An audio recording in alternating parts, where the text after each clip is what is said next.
Hey, I'm Randy Younger, New York City's go to film enthusiast. Every week, I dive deep into the world of cinema with special guests from the New York City film scene. Whether I'm interviewing industry insiders or comparing the latest releases, there's always something for every movie lover. Join me as I explore the magic of film and discover what makes these movies unforgettable. Hey guys, I'm Randy Younger, and this is another episode of Under the Radar, bringing movies and people together one frame at a time. And tonight we are going to dive deep into the world of Dustin Hoffman. We're going to be discussing two of his films, the great actor's work. But before we get into everything, I want to welcome a dear friend to the show and to me, and a great guest to Under the Radar, Mr. Tyler Michael. Tyler, welcome back to the show. Thank you, Randy. As always, it's a pleasure to be on the show with you, talking movies. I know it's been a while. I think the last time was the Gene Hackman tribute, which was amazing, and you had some really great input on some of his films. So I want to thank you again for being on that episode. Oh, it's my pleasure. And you had great input in the reviews yourself. I Thank thought that was a wonderful show. I you. just love paying tribute to such a great late actor. That was definitely top three favorite episodes of all time, Agreed. and I'm so happy you were a part of it because again, you were just awesome. So are you, Randy. So are you all the way. Thank you, thank you. So, we don't have a lot of time, so I just want to get right into it. So, basically, we're going to be discussing two of Hoffman's classics now, and both came out of the 70s, which was probably my favorite time period for film. And Mine as well. yes, and so the first film we're going to be discussing is from 1974. It's called Lenny, and it is basically the life story of the controversial comic Lenny Bruce, who's passed away. But Hoffman does play the titular character, and he does it so brilliantly. This is a man, a comedian who defied the law. He defied all societal conventions, and he just really wanted to speak his mind. And he was obscene, or wasn't he? That is basically the debate where he was in court. He was arrested a number of times, and basically the question of whether his material was obscene or not was at the forefront of these trials. And it's just a great film. It's shot in black and white. Bob Fosse is the director here. You've got a wonderful supporting performance from Valerie Perrine, who plays his wife. And Hoffman, he just steals the show. You can tell he's enjoying himself here. He's eating up the scenery, he's chewing it up, and he's really giving this real life person a really great way for. Basically, it's an education because I before seeing the film, I had very little idea about Lenny Bruce's life, but this movie definitely it shed a light on everything, and it's educational, it's entertaining, and it's one of Hoffman's best performances. So Tyler, take it away, Lenny. Well, it's funny. I've been wanting to see Lenny for a very long period of time, and I'm talking about since I was a kid in middle school, because what I think is Bob Fosse, the director of the film's magnum opus, is All That Jazz starring Roy Scheider, and how I was exposed to Lenny was in the film, he's editing, well, the character is based on Bob Fosse and All That Jazz, so literally Roy Scheider's character is editing a movie, a recreation of Lenny, just with a different name and different actor. Okay. And I realized that when I listened to the audio commentary from Roy Scheider. So I'm like, wait, this is actually based on a real movie. Mhm. Dustin Hoffman's in it. And then I saw the trailer and I'm like, wait, this is in black and white. Oh my gosh, I really got to see this. And it's directed by Bob Fosse. So how can you really lose? So Right. for some reason, I never got around to that film, even though it was high on my interest list. Okay. And I saw the film in preparation for the show. Mhm. And this is a film I really felt like I missed out on Yeah. because if I have seen it at a younger age, I would have appreciated it so much more growing up. Because what I love about the film, you see, Bob Fosse is a very artistic director, Yeah. and it never feels pretentious in his movies. It all feels like a style of his own. Yeah. And what I particularly love about the film is the overall aesthetic. I Mhm. love how the film is in black and white. I love that the film is told through is partly narrated through Right. documentaries Right. of interviews of the actors playing the real life people. With Bob Fosse, by the way, as the one who's interviewing them off camera. That's his Right. voice that you Oh, that's hear. oh, I didn't know that. Okay, cool. Yes, that's him. That And just added a whole new layer of awesomeness, I must say. oh yes, That's definitely. cool. That's cool. And I love how the comedic bits, Lenny's stand-up routines, we don't know a time or place that these stand-up routines are happening. Right. But I love how they segue into the events, into the story. And what we get as an overall experience is not just a very stylized film that's just lovely to look at, but it also is, well, it also has a tremendous cast giving it their all, particularly Dustin Hoffman and what's her name? Valerie Perrine. Valerie Perrine, thank you.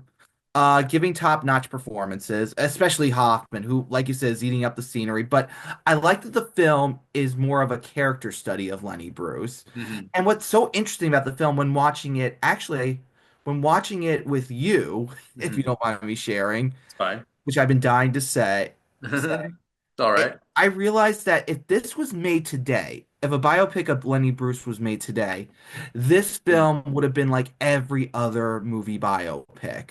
It Right. would have just been by the numbers. It would have been too fast. It would have just highlighted points of his life without a real sense of narration or time to breathe with these characters Right.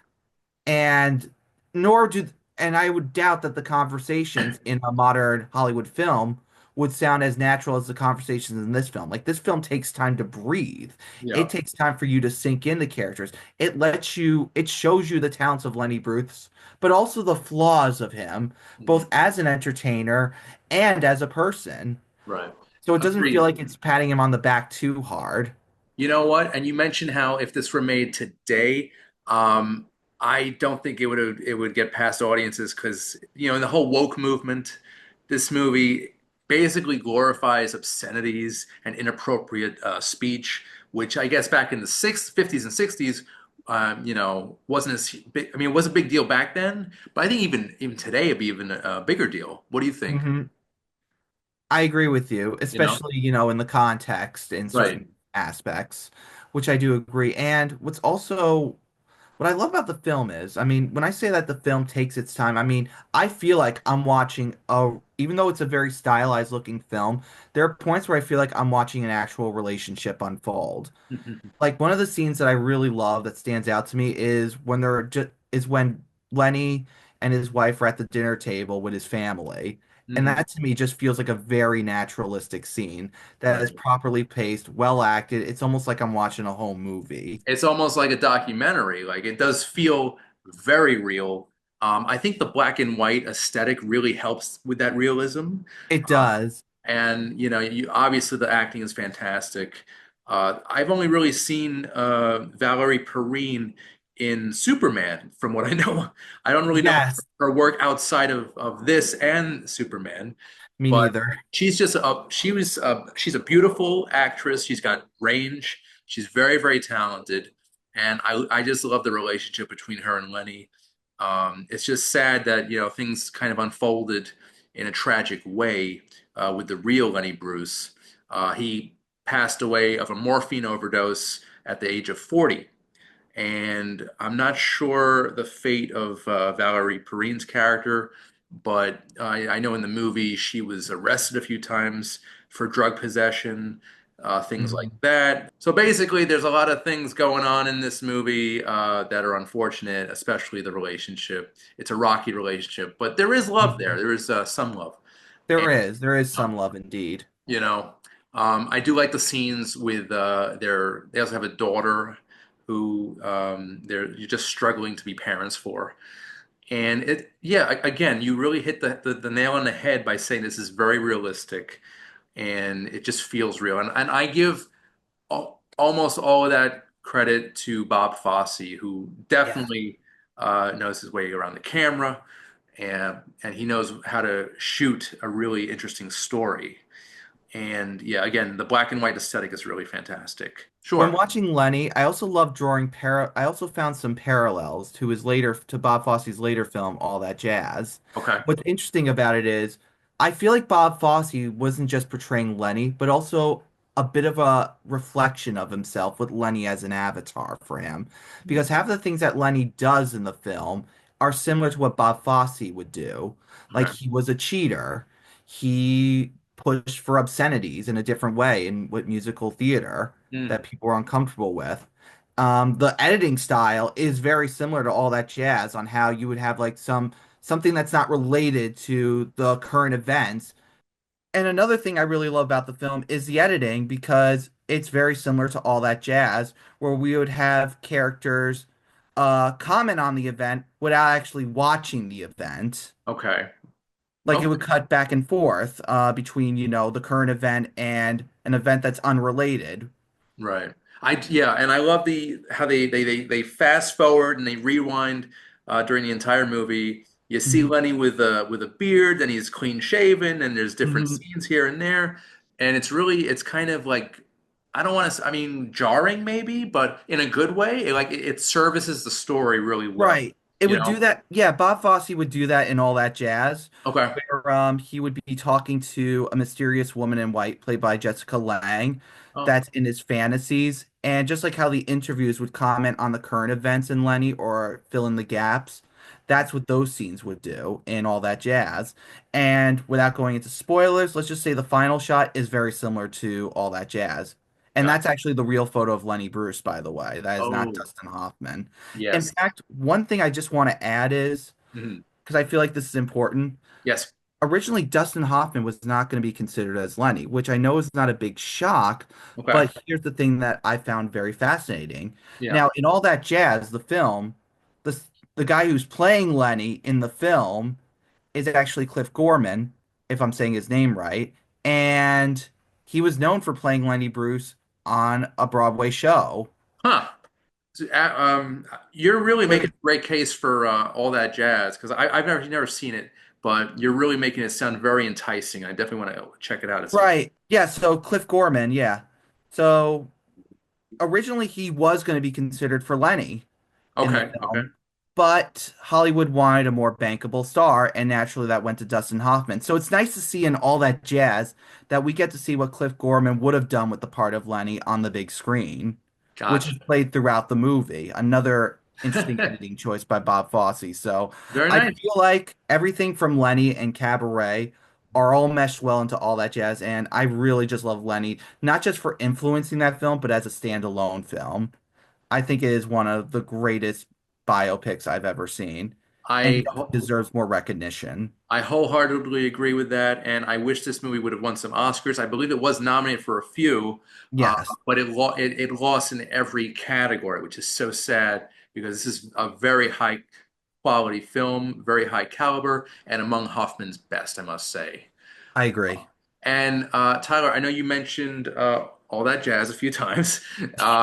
And Rob Schneider, not Rob Schneider, Roy Scheider. I always Or- mix him up. Roy Scheider is in that, and he's actually in our next film, which I'm very excited to talk about. And this one is from 1976, and it's a great action thriller called Marathon Man. You've got Dustin Hoffman as a young history student in college who gets embroiled in his older brother, played by Roy Scheider, who's involved with this like very dark, nefarious conspiracy plot. It's like he's like a spy. I still don't really know what he does, but he gets involved with his brother's nefarious dealings, and he basically is literally running for his life. And Laurence Olivier plays this ex-Nazi on the hunt for these diamonds, and there's a lot going on. There's a beautiful young girl involved who becomes Hoffman's love interest, and you've got these really shady government agents after Hoffman. And again, it just never lets up, and it is a brilliant, brilliant film. Uh, the most notable scene, I would say, is where Hoffman is he's getting tortured by Olivier drilling into his teeth. And I don't want to get into much detail because it's really disturbing and freaky, and it is a great scene. It's a great movie. It's one of my all-time favorites. It's Marathon Man, and yeah, Tyler, what are your thoughts on this great film?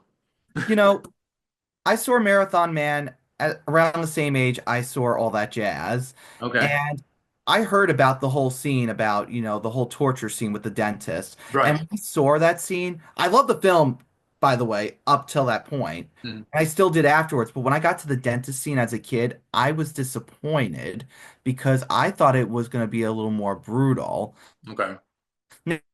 Now, watching it as an adult, it is brutal. I could Right. see why through the sound effects and whatnot, Mhm. and how the tension is paced through the acting. Like it's not a scene that relies on blood to shock you, which was what I was expecting at a young age. Apparently, though, that scene was actually trimmed Yeah, I heard that. Yeah. after test audiences seen for it because Mm. originally it was supposed to go on a little longer, supposed to be a little more grotesque, violenter, Right. but they just Well, unfortunately they had to trim it, but for the better. because it's funny. So he starts to scrape away at his cavity, and then in the next scene when they're in the upstate or was I think it was upstate the house upstate, you could see Hoffman's teeth. There's like a mark, like they drilled into his front teeth. So I'm assuming that was part of the content that was cut. But Mhm. I'm sure his audiences, they had enough of what was given to them. Oh I yeah, it's I don't think still we a could take. shocking scene. I could not have took more of that scene because it's Oh, I so agree. freaky. It's disturbing as hell. Oh And yeah, it still works. It yeah, still works. for Even sure. with the material cut, it's still a very effective scene and a good reason why most people talk about the film. Yeah. But it does make me feel a little bad that that's the scene that everybody talks about Right. regarding this movie because I think there's a lot of great stuff to talk about. I Sure. love Hoffman's portrayal of the everyman. I think Roy Scheider is a really cool. You're right. There are many memorable scenes in this. One of the other memorable scenes was probably the old lady in the Diamond District who's chasing after Zell, and she recognizes him from the concentration camp, which is a great Mhm. scene. She's yelling, "Zell, Zell, don't let him get the Angel of Death!" But And the casting's perfect. yeah, she was great. The casting is perfect because she looks like she's seen some real horrible stuff. I buy it when I see it. So my favorite, I think, aside from the performances, my favorite is the way they shoot New York City because it is literally a character in this film, and the steady cam only adds to that. The scenes where Hoffman's running, Mhm. you feel like you're with him. You're running for your life. Like there's a scene where he's running out of his apartment. He's running up the Exactly. street. He's running up a ramp onto the freeway. I mean it feels like you're there. And I want to credit director John Mhm. Schlesinger, with creating such a great atmosphere. And this film is the definitive action thriller, in my opinion. Oh, I agree with you. I mean, there's a lot of suspension of disbelief required when watching the film. There Mm, are some things that don't make sense, especially when the film was already vague, but right, it never stops being entertaining and masterful with right. scenes, its suspense, its acting. It's just too good to like pick apart, little things. Like, for Yeah. example, this is just something if you were a New Yorker, you'd have no idea that the fountain where Roy Scheider and Shell meets Mm. is actually not in New York. Oh, okay. Like that's in LA. But Nice. there are two things I did want to point out about this film that I Sure. think I really want to shed some light on. The Sure. first thing is I've heard people complain that it takes ages for the film to get going, and people question why a good chunk of the film takes place in France with Roy Scheider. And Right. I'd be lying if I said I didn't. I was wondering that myself. Uh-huh. But then when I was watching it, a few things went into my mind. It's to show that Roy Scheider is a credible hero Mhm. making things making you think that this is going to be the hero of the movie, not Dustin Hoffman. Maybe Dustin Hoffman may help him out, but it's to give you an idea that this is the guy who knows what he's doing. Right. This is where we're also supposed to see the plot go into motion, where we find out that the reason for these killings is because of the death of the coroners. Okay. And it's also supposed to establish the dangerous world that will befall on Babe eventually in the film. Mhm. And honestly, I'm never bored by these scenes. I never feel like they drag. I feel like they give the film its narrative purpose and its tone and atmosphere perfectly. Okay. Like that's a small like this is a sample of what we're going to get later on and much, much worse Right. since we have to have the everyman as our hero. And another thing is maybe I'm wrong on this one, but I also love Michael Small's score in the film. Like you talk about the Hmm. visual atmosphere to the film. Well, Yeah, I just love how eerie it is. I right. love how chill it can be. I know some people would say like, "Oh, the synth sounds cheesy," but no, I actually think it adds to the eeriness, and it does have that retro 70s vibe that I really like. It's got like this weird electronic Mhm. instrumentation about it, which is fantastic, and it really adds. Yeah, agreed. It adds to the atmosphere. Very eerie, very chilling, and I may have to download this score when we're done Oh recording. yeah, it's a great score. And Yeah. there is one thing I think would be a good time to clear up on the show. Okay. A famous story that people remember the most when it comes to the behind the scenes of the Mhm. film is that Hoffman allegedly stayed up for 3 nights in a row because his character was deprived of sleep. And Right. Lawrence will, you tried acting, dear boy. Well, in reality, Mm. now Olivier did say that to him, but not in that context. What Yeah. really happened was, surprisingly, was Dustin Hoffman was going through a really bad divorce, which depressed him and caused him to spend a few nights partying. Okay. Interesting. And when he told Hoff, I'm sorry, and when Hoffman told Olivier why he looked so tired, that's when Olivier told him, "We'll try acting." I love So that it's kind story. of interesting. Like Love it. I mean, I wish the original story that we heard was the truth, but honestly, this makes more sense. And considering that Dustin Hoffman was going through so much depression at the time, and Yeah. yet is still demanding to be, oh, put me underwater longer. Oh, I'm gonna Mhm. shock Olivier when I scream, make him think that I'm actually hurt. Right. That's really showing what a dedicated actor he is. He is. He's amazing. And this movie, I think, is top three favorite performances. What would you say, Tyler?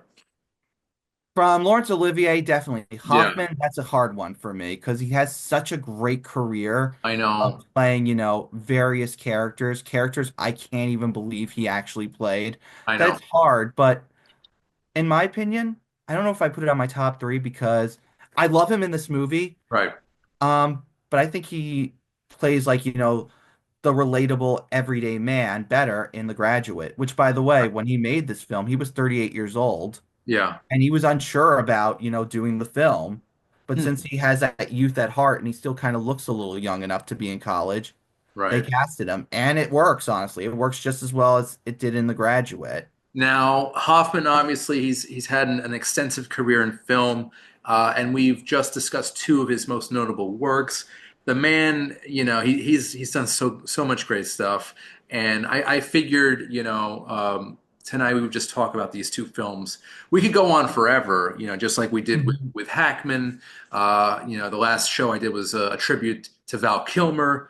And Hoffman, he really stands above all the rest. He's definitely he belongs on the Mount Rushmore of acting. Mhm. I don't know where I read that, but it was Pacino, De Niro, Hoffman, and Hackman. And the '70s were fantastic. I wish I was alive back then. That's all I'm saying. It was a great time. So Lenny is actually streaming for free, which is great on Amazon Prime Video. And if you want to check out Marathon Man, it is, I believe, a $4 rental on Amazon Prime Video. Totally, totally worth it if you guys have not seen it. It is really a wonderful film. I'm just hoping they don't remake it today, Tyler. If they remade this movie, I would probably cry. Honestly, the problem is if they did remake this movie, they wouldn't be focusing so much on building tension. Right, They'd be trying to make it a very loud and energetic, fast-paced action right, movie. They wouldn't right. take that time and care. And to top Dustin Hoffman's, Laurence Olivier, and Right. oh my God, Roy Scheider, I know. those are really huge shoes to fill. You can recapture So movie magic like this. that's all I can. Yeah, no, this is a fantastic film. It's a classic. Hmm. Uh okay, so we have a couple minutes left It actually. is. So at this point, Tyler, I just want to do some plugs. Is there anything you're working on that you want to discuss? Any projects? Well, same old stuff, really. Okay. I have been very busy with other things, including your show. But I am going to be posting some new reviews on my blog, Tyler the Movie Maniac, which you can also find me on Instagram for short mini reviews under the same name. So definitely check out those websites if you wish. Feel free to follow me on social media, whoever's watching. And if you love to talk movies, I'm all for it. I'm all into different ideas. And some of the ideas I'm actually going to post on my blog is I'm gonna post an essay on an old film called The Harris, which is one of Martin Scorsese's favorite films. Okay. Oh, I never heard. And oh yeah, it's really good. And I may be posting a few Mel Brooks reviews. I have reviewed some of his films, but I'm doing a few re-reviews that are more detailed than my old reviews. Okay. Cool. One of Well, them will be The 12 Chairs.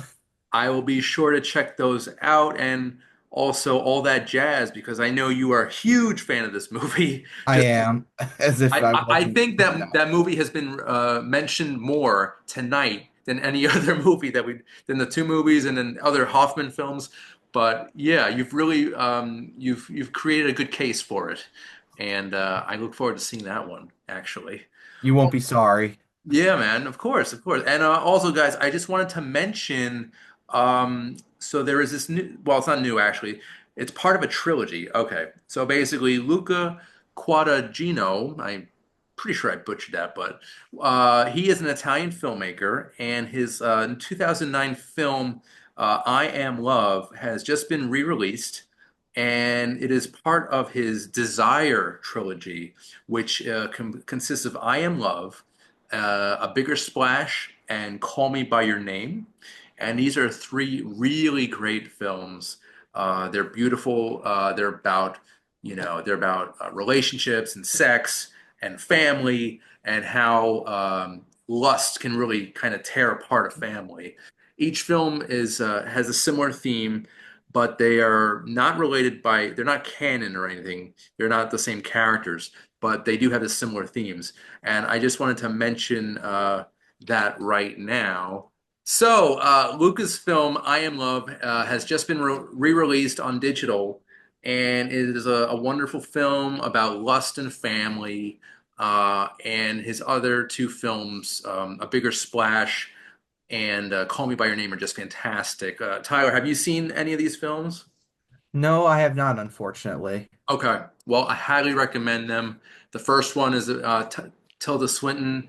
She plays a sort of a emotionally frustrated housewife, and the second film in the trilogy, A Bigger Splash, features a really great performance from Ray Fiennes and his daughter, played by Dakota Johnson, who go to Tilda Swinton. She has another role to their house, and sex takes over with her, and I don't want to give it away.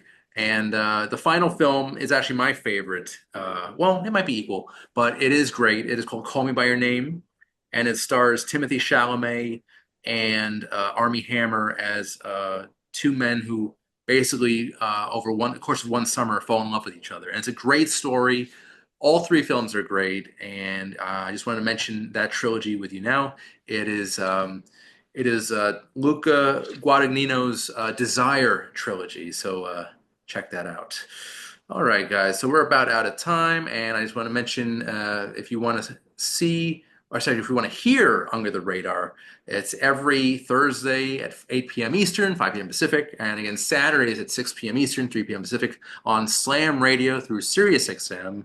And also the video version of this podcast will air on Manhattan Neighborhood Network, and that's every Monday at 11 a.m. Eastern, 8 a.m. Pacific. And as always, feel free to subscribe to the Under the Radar YouTube channel and to share the love.